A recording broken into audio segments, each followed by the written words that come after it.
আযাব গজব আসবে না কেন? 1 মাসও হয় নাই, যৌন কর্ম পতিতাদেরকে 2 কোটি টাকা সরকার অনুদান দিয়েছে। বুঝেন নাই মনে হয়? এক একটা যৌনকর্মীকে পার মাথা 10,000 করে দিয়েছে। পার মাথা 10,000 টাকা করে, প্রায় 2 কোটি টাকার অনুদান তাদেরকে দেওয়া হয়েছে।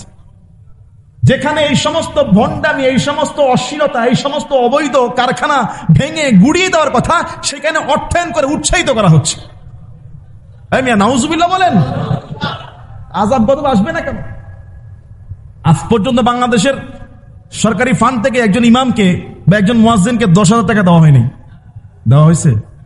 ঈদে মাঝে মধ্যে মনে হয় বোনাস দেয়, এই মসজিদের পাইছে 2,500 3,000, আমি তো পাই নাই। আমার ইমাম মুয়াজ্জিন পর্যন্ত শেষ। পাক উনারা পাক, আমার আপত্তি নাই, কিন্তু আজ পর্যন্ত কোন ইমাম মুয়াজ্জিনকে সরকার 10,000 টাকা করে দেওয়ার সাহস করে নাই। মাঝে মধ্যে ঈদে সিটি কর্পোরেশন থেকে ইমাম মুয়াজ্জিনদের জন্য একটা বকশিস আসে 2,500 3,000, যতটুকু আমি জানি। আর সেই জায়গায় যৌনকর্মী পতিতা ব্যবসা করে, এদেরকে 10,000 টাকা করে অনুদান দিয়েছে।